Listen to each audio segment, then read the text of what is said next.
बहुत जल्दी श्री कृष्ण की प्राप्ति कराने में समर्थ है श्री तुलसी महारानी जी। प्रिया जी का बताया हुआ उपाय श्री वृंदा सखी, ये वृंदावन की अधिष्ठात्री देवी हैं। ये वृंदावन की पूरी व्यवस्था को देखती हैं। प्यारी जो कि नित्य केली की व्यवस्था करती हैं और इनकी कृपा के बिना कोई वृंदावन में प्रवेश नहीं कर सकता। ये हमारी प्यारी जो की प्रिय सखी वृंदा सखी श्री तुलसी महारानी जी। चंद्रानना सखी ने कहा कि परम सौभाग्यदम राधे महापुण्यम वरप्रदम श्री कृष्णस्यापि लभ्यर्थम उनका तुलसी सेवनम मतम। मेरे मत में यदि तुलसी जी की सेवा की जाए, तुलसी जी का यदि स्पर्श हो जाता है, तुलसी जी का नाम कीर्तन किया जाता है, तुलसी जी को प्रणाम किया जाता है, तुलसी जी का वृक्ष लगाया जाता है, तुलसी जी को जल अर्पित किया जाता है और तुलसी दल से नित्य भगवत सेवा की जाए तो बहुत जल्दी श्री कृष्ण प्रसन्न हो जाते हैं।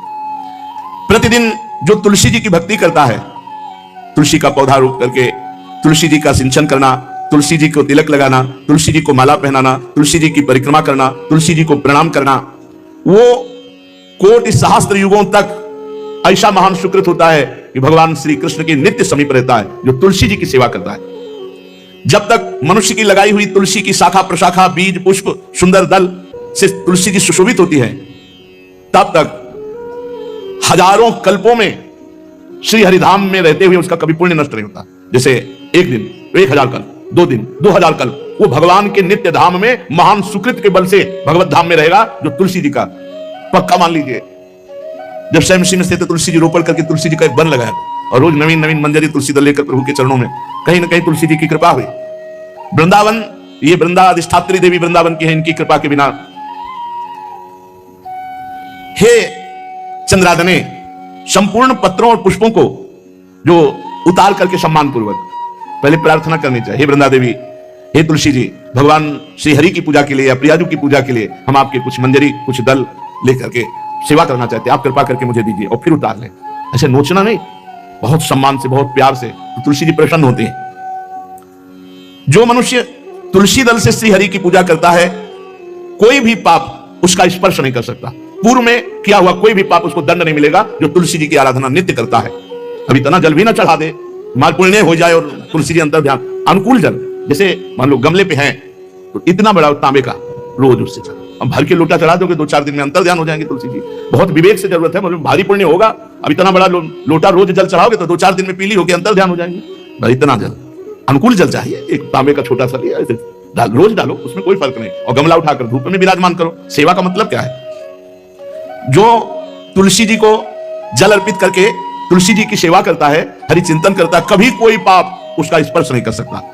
100 भार सोना, 400 भार चांदी का जो दान करने का फल होता है, वो एक तुलसी दल उतार जो अपने द्वारा लगाई हुई तुलसी दल वो हरि के चरणों में अर्पित करो। ये 100 भार सोना और चांदी बराबरी नहीं हो सकती। कितना महत्व है। जो रोज तुलसी दल चयन कर, द्वादशी को ना चयन करे, द्वादशी को मतलब बहुत बड़ा अपराध लगता है तुलसी दल का, इस मतलब तुलसी के वृक्ष का भी स्पर्श न करे। प्रणाम नमस्कार दूर से, एक भी दल नहीं टूटना चाहिए। द्वादशी को ऐसा हमने महापुरुषों से सुना है कि मंजरी और पत्र उतारना ये ठीक नहीं, बिल्कुल नहीं ठीक है। ब्रह्म हत्या का फल लगता है, अगर जो पाप लगता है अगर कोई द्वादशी को तुलसी चयन, बहुत सावधानी से। जिसके घर में तुलसी का बगीचा होता है, कई पौधे होते हैं, उसको कहीं तीर्थ जाने की जरूरत नहीं, उसका घर तीर्थ है जिसके घर में तुलसी के पौधे हैं। और यमराज कभी उस घर में किसी भी मरने वाले को लेने नहीं आएंगे जिसके घर में तुलसी। लगा लो भैया तुलसी लगा लो घर में, काहे को यमराज को आने दोगे? सबके घर में तुलसी। कितना सुंदर पहले था, घर में आंगन होते थे, आंगन में एक बहुत बड़ा, और फिर उसमें तुलसी जी, और फिर उसमें 2-4 नर्मदेश्वर शालिग्राम ऐसे, और फिर घर का हर व्यक्ति जल चढ़ाना, प्रणाम करना, नमस्कार करना, कितनी पवित्र पद्धतियां हमारी थी। जब रसोई बने पहली गाय के लिए, फिर कुछ पक्षियों के लिए, फिर कोई संत महात्मा, कोई भिक्षु, ऐसा कितना पवित्र व्यवहार। यहाँ जैसे हमने देखा है, ये रसोई बन रही ना तो धुआं नहीं खत्म होने पाता, वो ही सब अपवित्र किए हुए हैं, राक्षसी बुद्धि आती चली जा रही। तुलसी जी, ये भागवती को हमें लगता है बालकनी तो होती है, बढ़िया बालकनी में एक ऐसा उठाने धरने वाला स्टैंड लोहे का रखो कि तुलसी जी को विराजमान कर दो। जिसके घर में तुलसी जी विराजमान होती है उसके घर में यमराज कभी नहीं जाते। जो तुलसी जी का सेवन करता है उसकी सारी कामनाएं तुलसी जी पूर्ण कर देती है।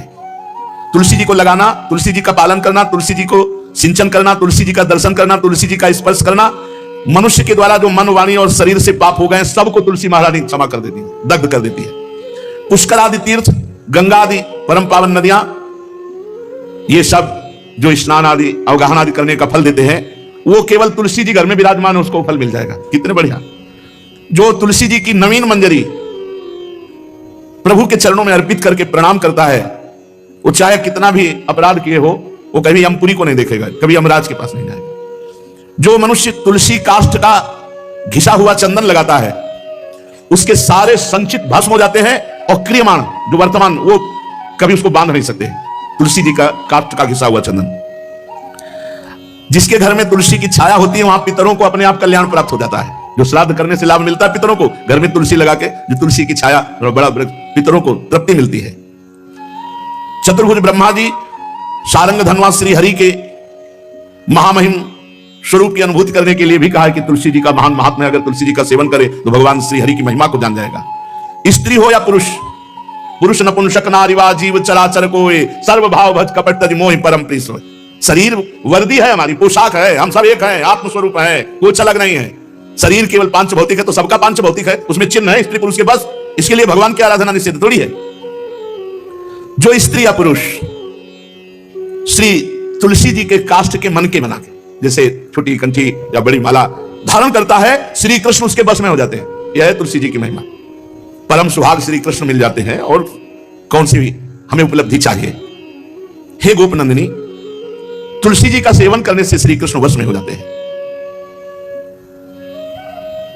जो तुलसी की माला से नाम जप करता है, काउंटर वाली बात तो स्मृति के लिए भाई है, हम निषेध नहीं करते, नहीं भक्तों के भजन बंद हो जाएंगे, पर हम इतनी महिमा जरूर बता देते हैं कि तुलसी माला से जो नाम जप किया जाता है, उससे आध्यात्मिक सिद्धि बहुत जल्दी होती है। गुरुदेव भगवान कहते हैं जो अंगुलियों से रगड़ होती मन का से, उसमें आध्यात्मिक ऊर्जा शक्ति तुलसी माला से। प्लास्टिक पर भाई करो, निषेध नहीं करने बंद हो जाएगा, वो भी राधा राधा कहना, वो हमें बंद नहीं करना। हम कह रहे हैं तुम जैसे बने वैसे करो, लेकिन माला का बहुत बड़ा प्रभाव है। तुलसी परम पवित्र भगवान श्री हरि की प्रिया, और उनके काष्ठ को जब हम ऐसे नाम के साथ विशेष ऊर्जा शक्ति, आध्यात्मिक शक्ति हमें जागृत होती है। हो सके जिनको ऐसा बन सके तो छोटी एक वो आती है सुमिरनी, उसको रख लो अपनी जेब में, रख लो, उससे करो। और नहीं है तो भैया तुम इसी से करो, नाम जप करो, भाव को भाव न खालस हो, नाम जपत मंगल दिस दसो। सुंदर सुंदर तुलसी जी के वृक्षों के समीप बैठ करके जो अनुष्ठान किया जाए वो बहुत लाभदायक। श्रीमद् भागवत का, गोपाल सहस्त्र नाम का कोई भी पाठ तुलसी जी के समीप विराजमान करके किया जाए। आचार्य को बुला करके तुलसी पूजन करना चाहिए। विविध प्रकार के अनुष्ठान, अरे तभी तो सब मंगल होता है।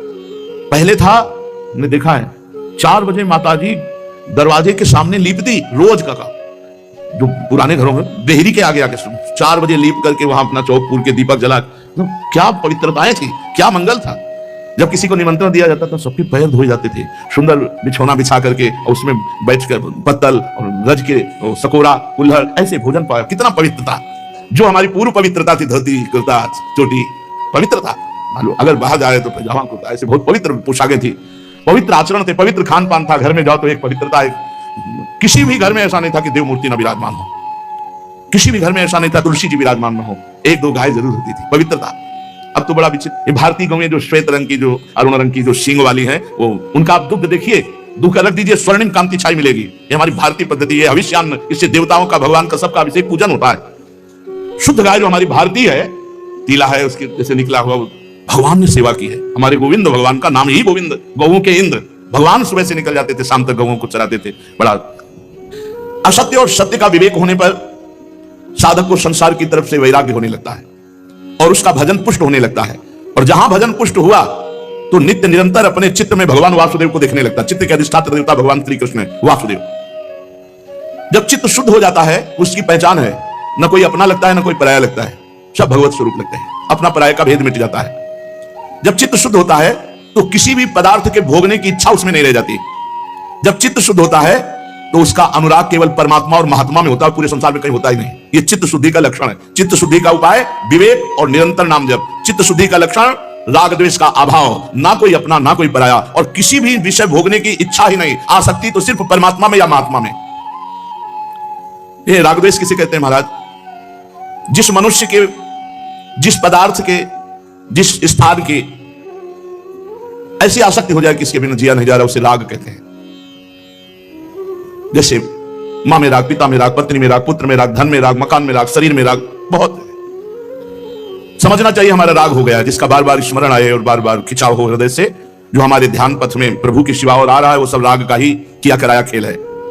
द्वेष, इसमें मूल राग है, जिससे राग होता है उसी से द्वेष होता है। राग नहीं होगा तो द्वेष होगा ही नहीं। जब वो हमारे प्रतिकूल चलने लगता है तो द्वेष हो जाता है। प्रतिकूल पदार्थ, प्रतिकूल वस्तु, प्रतिकूल व्यक्ति, तो हमारा द्वेष हो जाता है। यही राग द्वेष जीव के जन्म मरण की श्रृंखला है और इसका मूल कारण देहाभिमान, अहंकार है। महाराज, साधक को समय किस प्रकार बिताना चाहिए? सबके लिए एक जैसा उपदेश नहीं होगा। पूज्य बाबा बोल रहे हैं, जो गुरु के पास रहते हैं उनको सब समय गुरु की सेवा में लगाकर भगवत स्मृति युक्त जीवन व्यतीत करना चाहिए, और जिनको गुरु का सानिध्य नहीं मिला उनको भजन में अधिक समय लगाना चाहिए। यदि गुरुदेव सेवा के लिए आदेश करें, वही सबसे बड़ा भजन है। यदि वो कह रहे हैं कि बैठकर भजन करो, तो अधिक समय भजन में लगाना चाहिए। अगर गुरुदेव सेवा, तो फिर सेवा ही भजन है। जो गृहस्थ हैं उनको अपनी गृहस्थी के कार्य को गुरु सेवा, भगवत सेवा मानकर करना चाहिए। यदि गुरु जी कुछ स्वीकार करते हैं तो ठीक है, नहीं सर्वस्व गुरु का है, ऐसी भावना करनी चाहिए। विरक्त उपासक को गुरु की अधीनता स्वीकार करनी चाहिए। गुरु की अधीनता से अपने आप सारे पाप, द्वेष, दोष, राग सब नष्ट हो जाता है। सबको यह तो ध्यान रखना है कि भगवती जो हमारी परम करुणामयी स्मृति स्वरूपा है वो हमारे दिमाग में छाई रहे। महान तेजोमय निकुंज देवी श्री स्वामी महामहिमामयी महारानी लाडली भगवती स्मृति ऐसी कृपा करें कि हमारी स्मृति में ही बस जाए, कभी स्मृति से दूर ना हो, चाहे हम सेवा परायण हो या एकांत बैठे हो। महाराज, भगवान तो हमें दिखते नहीं, तो उनसे प्यार कैसे हो, उनकी शरण कैसे हो? भगवान तुम्हें दिखते नहीं, बड़े आश्चर्य की बात है। ये सब भगवान ही तो है। पूज्य बाबा उनकी ब्रह्ममयी दृष्टि है। चलो, भगवान नहीं दिखते तो भगवान का नाम, भगवान की महिमा, भगवान के भक्त ये तो दिख रहे हैं, आप इनकी बात मानो, नाम जप करो, भगवान की लीला गुण गाओ, जैसे आदेश होता है वैसे सिद्धांत से चलो, भगवान दिखाई देने लगेंगे। जब तुम्हारे हृदय में शांति, आनंद, किसी के प्रति कोई भी द्वेष नहीं, तो जान लो अब भगवान प्रकाशित होने वाले हैं हृदय में। आनंद भगवान का स्वरूप है, शांति भगवान का, शांताकारम, जो आनंद सिंधु सुख राशि। जो भगवान को देखा नहीं और भगवान की शरण होकर नाम जप करते हैं, भगवान बहुत रीझ जाते हैं उनसे, वो तो देख ही रहे ना। महाराज जी, आप बार बार भजन की बात करते हैं, भजन में तो नींद आ जाती है, फिर क्या करें? माला छूट जाती है भजन में। ऐसे बैठे रहो, प्रपंच सोचते रहो, नींद नहीं आएगी। 3 घंटा फिल्म देखते रहो, नींद नहीं आएगी। पता नहीं कैसा तमोगुण का प्रभाव है। बाबा कहते हैं कि जब नाम जप करने में नींद आने लगे तो जोर जोर से कीर्तन करने लगो। ये एकांत में करना चाहिए, सामूहिक जहां वास हो वहां नहीं करना चाहिए। नहीं पता चले कल मंजीरा लेके 12 बजे से शुरू हो गए तो साधक जो दिनचर्या में है उनको परेशान, मान लो बगल वाले कमरा वाला ध्यान साधक कर रहा है तो फिर आपका अपराध बन जाएगा। यदि आप मंजीरा लेके कीर्तन कर रहे हैं और उसके ध्यान में विक्षेप हो रहा तो अपराध बन जाएगा। इसलिए जो भी साधना करो वो ऐसी करो कि दूसरे साधकों को विक्षेप ना पड़े। अब राधे राधे दोस्तों, आपको श्री प्रेमानंद जी महाराज का प्रवचन कैसा लगा कमेंट में जरूर बताएं। ऐसे ही और श्री प्रेमानंद जी महाराज के प्रवचन सुनने के लिए हमारा चैनल जरूर सब्सक्राइब करें। धन्यवाद। आपका दिन शुभ हो।